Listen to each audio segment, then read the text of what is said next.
하나님의 말씀은 사도행전 1장 4절과 8절과 14절 세 절을 우리 박한별 학생 봉독해 주시겠습니다. 사도와 함께 모이사 그들에게 분부하여 이르시되 예루살렘을 떠나지 말고 내게서 들은 바 아버지께서 약속하신 것을 기다리라.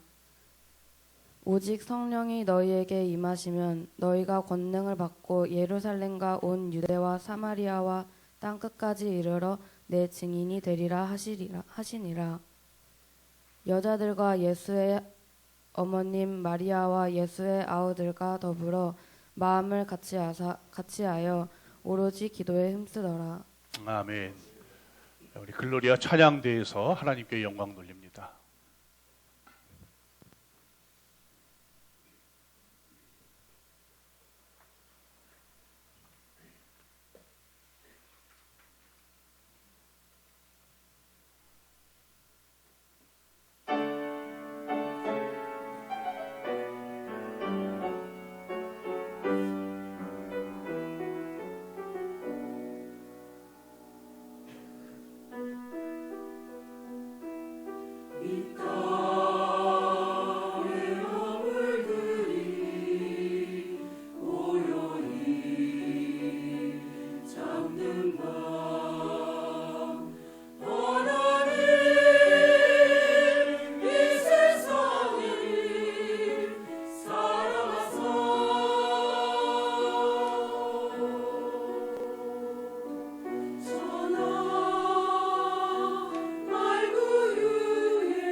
하나님은 여러분들을 통해서 일하십니다. 당신을 통해서 일하십니다. 인사하겠습니다. 하나님은 당신을 통해서 일하십니다.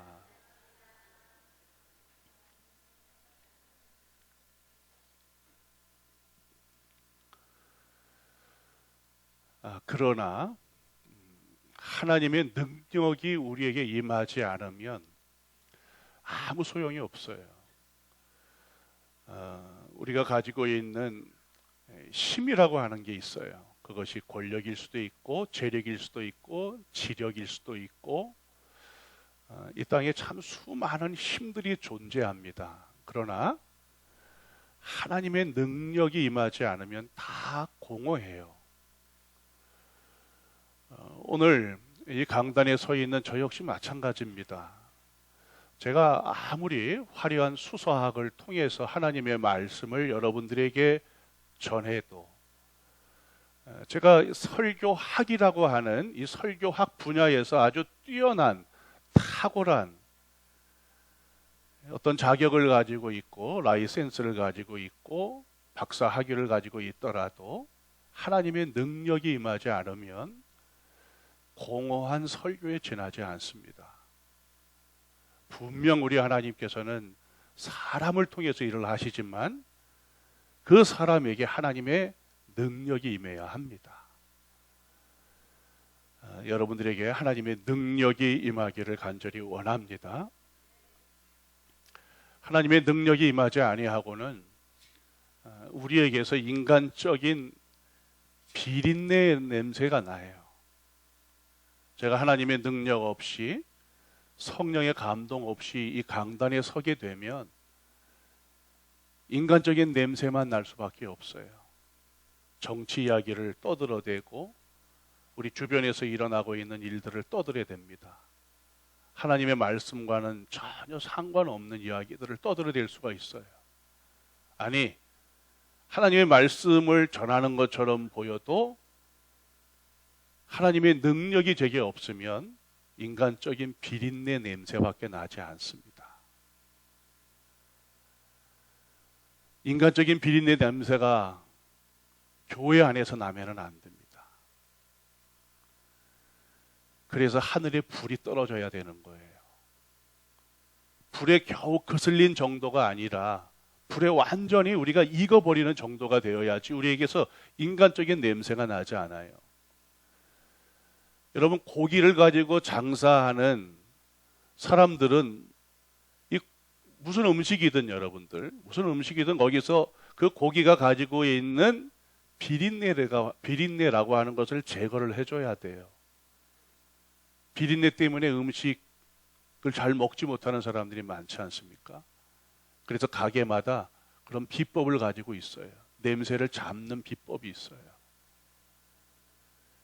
즐거운 교회 안에서는 목회자이든 성도이든 인간적인 냄새가 나도록 하지를 말아야 합니다.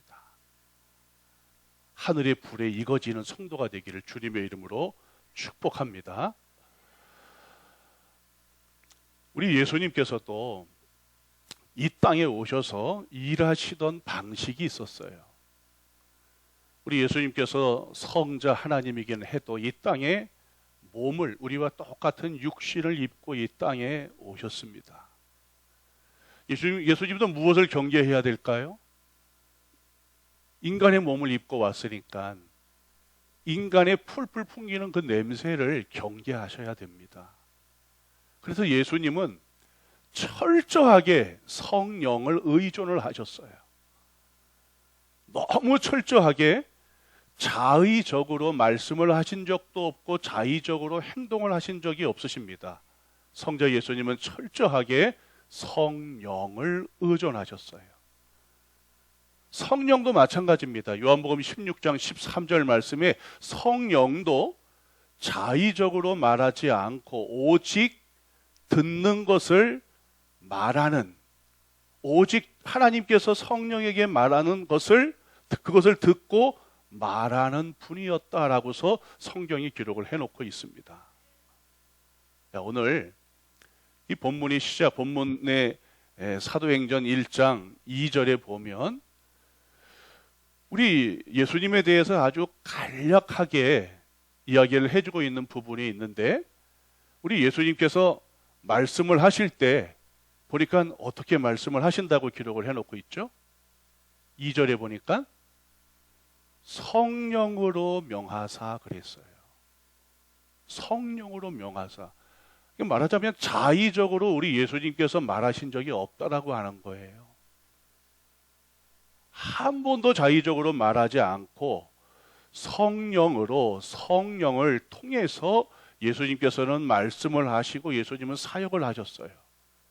그렇기 때문에 예수님이 하신 말씀은 곧 무슨 말씀입니까? 하나님의 말씀인 거예요. 자의적으로 했다면 여러분들 생각해 보십시오. 우리는 성경 전체를 무슨 말씀이라고 이야기하죠? 하나님의 말씀이라고 이야기를 해요. 분명 40여 명의 저자가 1600년 동안 분명히 사람이 기록을 해 놓은 말씀인데도 불구하고 왜 하나님의 말씀이라고 그럽니까? 왜 그렇죠? 성령의 영감을 받은 기자들이 썼기 때문에 그래요. 그래서 하나님의 말씀이라고 이야기하는 거예요. 인간이 자의적인 뜻을 담아서 성경을 기록한 것이 아니라 마태도 성령의 영감으로, 마가도 성령의 영감으로 자의적으로 해석을 하고 쓴 것이 아니라 성령의 영감을 가지고 썼기 때문에 하나님의 말씀이라고 이야기를 합니다. 예수님은 성령님을 통해서 말씀을 하셨어요. 그래서 그 말씀을 통해서 일어난 역사와 사건과 진리, 교훈, 약속의 성취, 구원, 영생, 이 모든 것을 우리는 하나님의 말씀이라고 합니다. 전적으로 성령께 순종을 하셨어요. 그래서 그분이 남겨놓은 복음의 이야기를 우리는 아름다운 삶의 이야기라고 이야기합니다. 뿐만 아니라 우리 역시도 그렇습니다. 이 땅을 떠나고 남긴 삶의 족적이 아름다우려면 어떻게 해야 될까요? 우리 역시도 마찬가지예요. 예수님처럼 철저하게 성령을 의존하지 않고 살 수가 없어요. 성령을 의존해야지만 우리도 역시 성령으로 말하고 성령을 통해서 삶을 살아내야지만 역시 우리 삶도 예수님과 같은 아름다운 삶이 될 수가 있습니다. 오늘 성경은 1장 8절에 증인의 삶을 살라고 우리 예수님께서 분명 말씀을 하시잖아요. 우리 즐거운 교회가 이 땅에서 하나님의 나라로 가는 그 순간 여러분들이 삶을 되돌아볼 때, 족적을 돌아볼 때 성령 충만해서 증인의 삶을 살았다고 누구나 할 것 없이 그런 고백을 할 수 있기를 주님의 이름으로 축복합니다. 감람산에서 예루살렘으로 돌아온 제자들은 주님으로부터 아주 막중한 사명 명령을 받습니다. 오직 성령이 너희에게 임하시면 너희가 권능을 받고 땅끝까지 이르러 내 증인이 되리라 라고 하는 거예요. 증인의 삶을 살아라 라고 하는 명령을 받습니다. 한번 여러분들 이 명령을 받는 이 시대 초대 교회에 여러분 성도라고 한번 생각을 하고 한번 생각을 잘 한번 해보십시오. 그러면 과연 증인의 삶을 살아갈 수 있는 결단을 할 수가 있을까요? 아마 저는 생각해 봤어요. 아마 좀 망설일 것 같아요. 이미 예수님께서 부활한 후에도 제자들은 어떤 선택을 했습니까? 갈릴리 고향으로 내려가서 그물질을 통해서 세상에서 성공을 하고 세상에서 안전을 꿈꾸는 그런 세계로 갈릴리로 다시 잠시 돌아갔던 시절이 있었어요. 오늘 부활의 주님을 만나고 이제 승천하시는 예수님에게서 증인의 삶을 살아라라고 하는 명령을 듣게 되지만 예수님께서 이제는 부활하셔서 잠깐 우리와 있었는데 이제 예수님이 뭐예요? 승천하시고 사라지고 안 계십니다. 예수님께서 부활하셔서 살아계셨을 때도 잠시 고향으로 내려갔었는데 이제는 예수님께서 지상에서도 보이지도 않는다면 제자들이 여러분 어떤 마음을 가지겠어요? 증인이 되라고 하는 이 명령이 귀에 잘 들어오지 않고 아마 굉장히 막막하고 답답해 했을 거예요. 이걸 어떻게 해야 하지? 땅끝까지 증인의 삶을 살라고 분명히 우리 주님, 스승 되시는 우리 예수님께서, 주인이 되신 예수님께서 그렇게 말씀을 했는데 내가 어떻게 살아가야 되지? 마가의 다락방에 모인 120명의 사람들을 곰곰이 둘러봐도 이 증인의 삶을 살아낼 만큼 뭔가 어떤 조건과 자격을 가지고 있는 사람을 전혀 찾을 수가 없어요. 가장 초라하고 하나님의 일을 감당하기에는 뭔가 너무나 부족한 사람들입니다. 예수님의 명령이 너무나 버거울 수가 있어요. 그리고 어떻게 살아가는 것이 증인의 삶인지조차도 잘 분간이 되지를 않았습니다. 막막함으로 끝낼 수밖에 없는 인생들이었어요. 아니면 다시 고향 세상으로 돌아갈 수밖에 없는 사람들이었습니다. 그런데 오직 성령이 너희에게 임하시면 땅끝까지 이르러 내 증인이 되리라라고 하는 이 주님의 마지막 명령이 막막하기도 하고 답답하기도 하지만 너무나 생생하게, 이 말씀이 너무나 생생하게 뇌리에서 사라지지 않고 남아있는 거예요. 과연 무슨 선택을 할 수가 있을까? 오늘 우리를 한번 되돌아봅시다.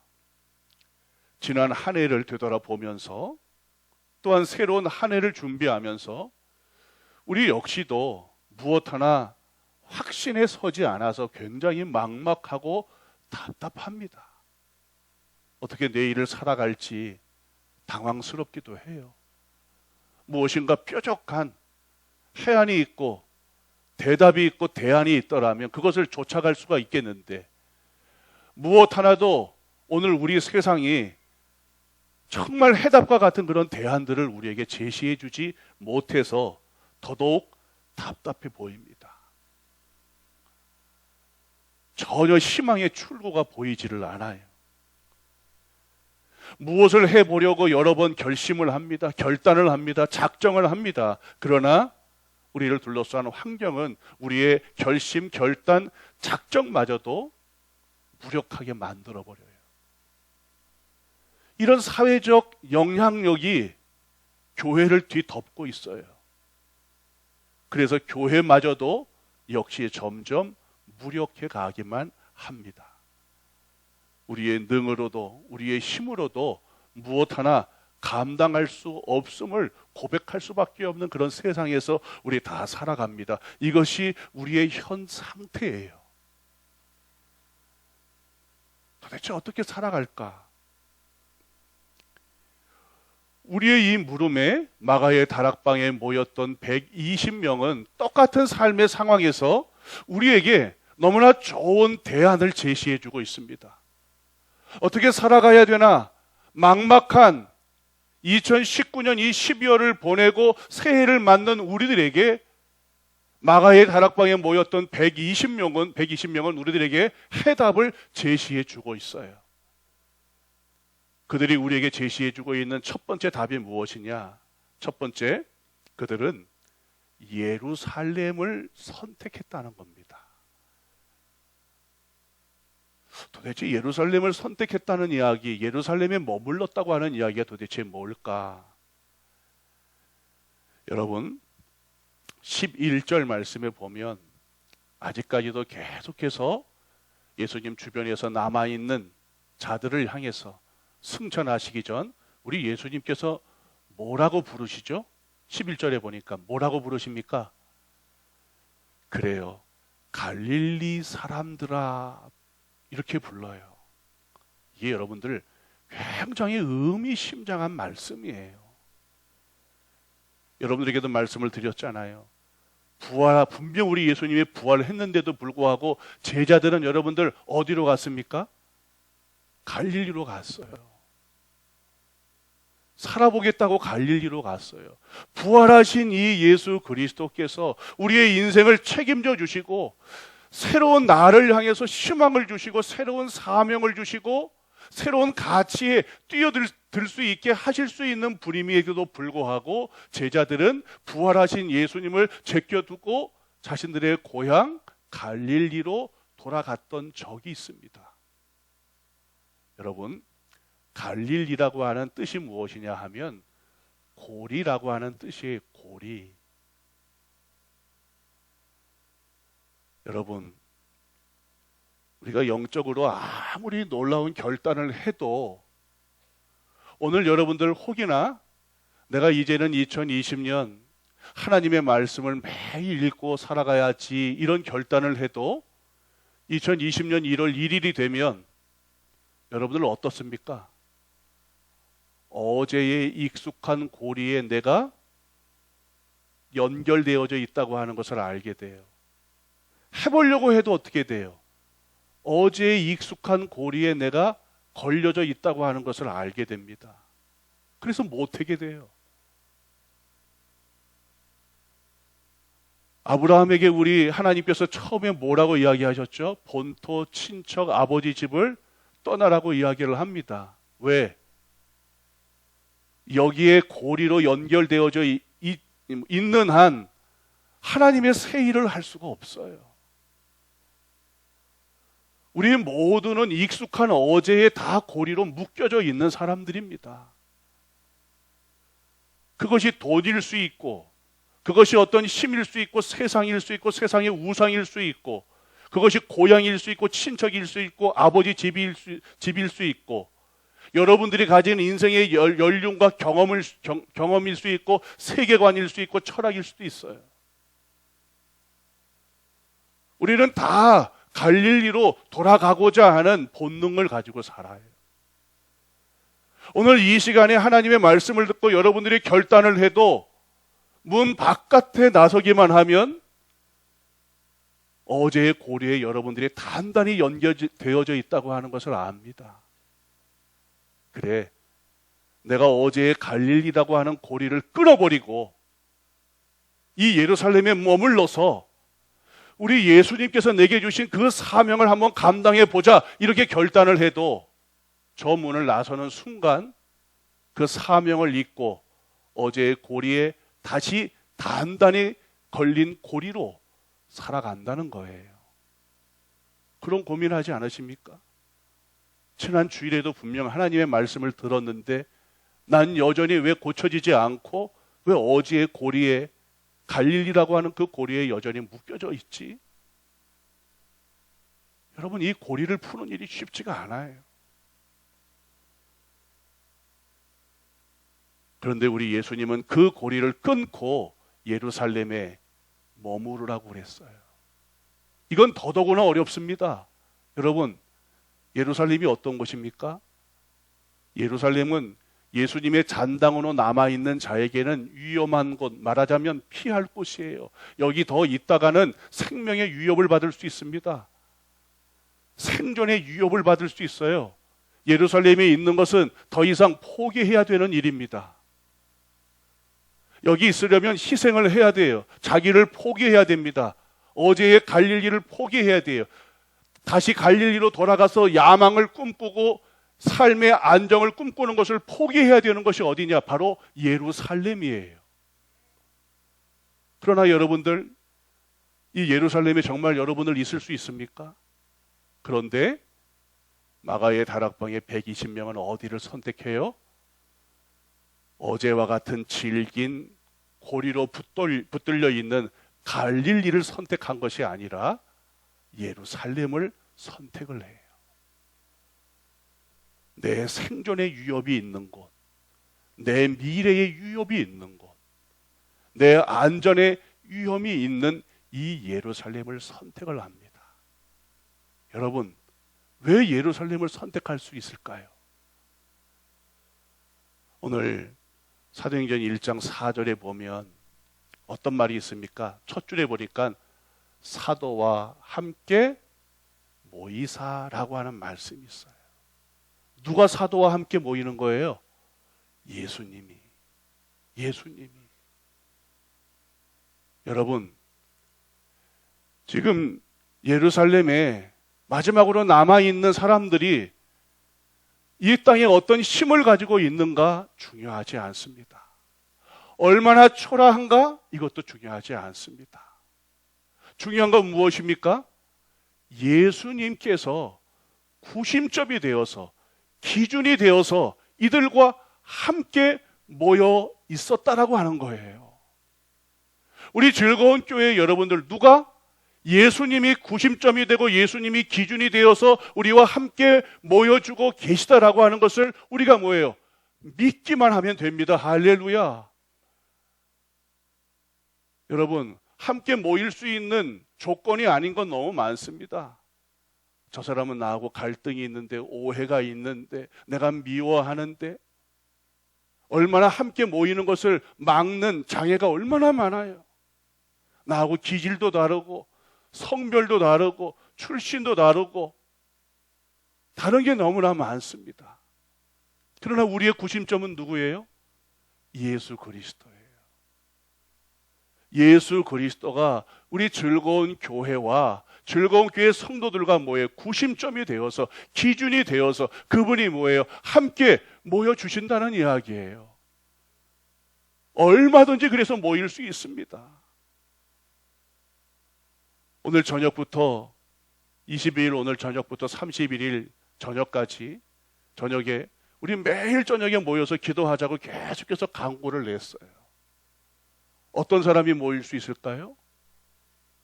우리 다 모일 수 있습니다. 다. 이게 대안이에요, 여러분들. 여러분 생각을 갖지 마세요. 마가의 다락방에 모인 120명 다 달랐어요. 그러나 구심점이 되시는 예수 그리스도를 중심으로 좋아할 수 있고 일치할 수 있습니다. 그분이 우리의 건물에 모퉁이 돌이 되면 그 모퉁이 돌을 통해서 마디마디가 뭐예요? 다 연결이 되어지고서 한 건물을 만들 수가 있는 거예요. 이게 즐거운 교회 비전이고 꿈이어야 합니다. 즐거운 교회의 원동력, 힘이어야 됩니다. 할렐루야.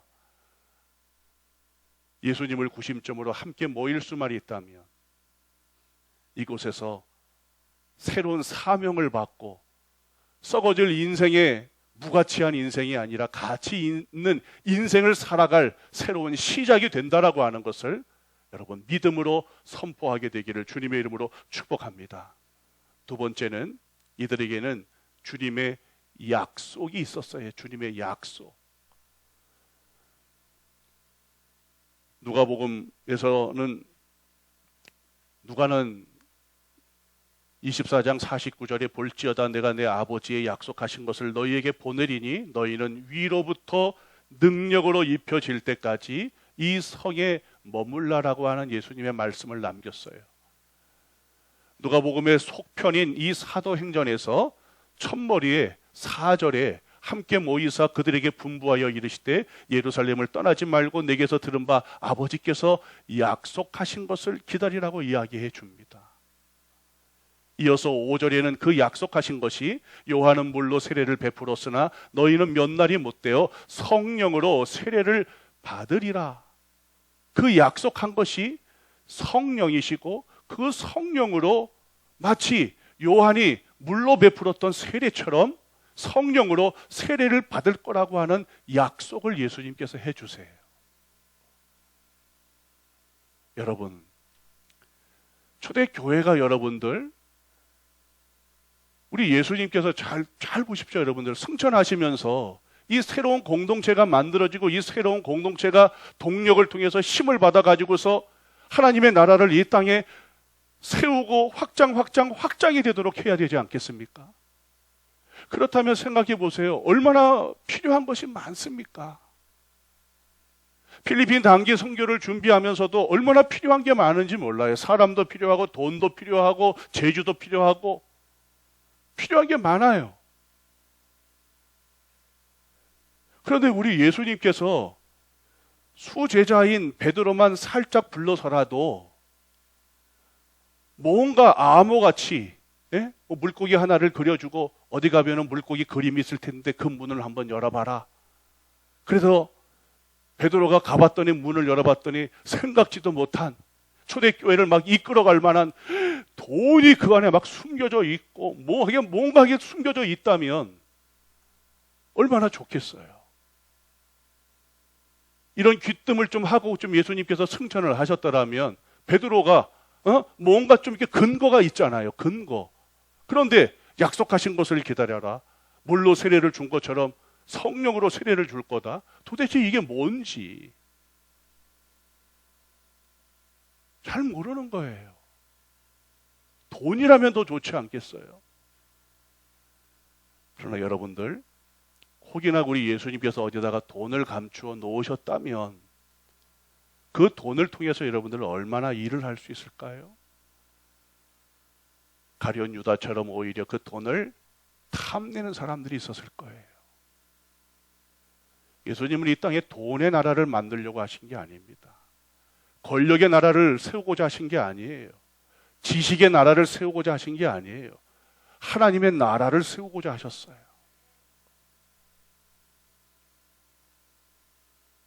우리 예수님께서는 다른 걸 약속한 게 아니라 성령을 약속하셨어요.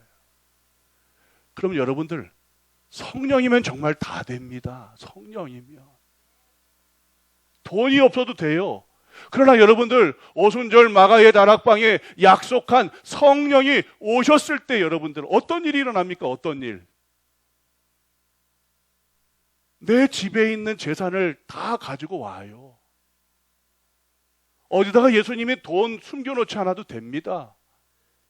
성령을 받았더니 자기가 가지고 있는 돈을 숨기는 것이 아니라 돈을 다 가지고 와서 필요한 대로 그 재산을 다 어떻게 합니까? 너도 다 나누어요. 떡을 떼기를 뭐해요? 힘쓰고 교회에 모이기를 좋아하고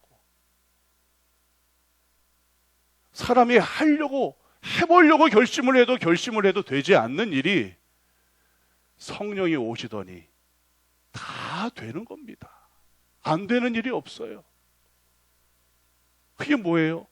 그게 바로 성령의 권능입니다. 오직 성령이 임하시면 권능을 받는 거예요. 권능.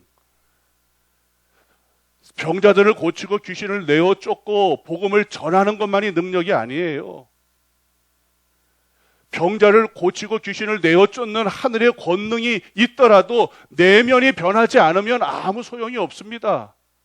이런 사람도 감정을 날카롭게 찌르면 이런 사람도 다 쓰러져 버려요. 필요한 건 무엇입니까? 우리의 지와 정과 의의를 공격해도 거뜬한 내면의 권능이 필요한 거예요. 그것이 무엇입니까? 그것이 성령으로부터 오는 다이나믹한 권능이에요.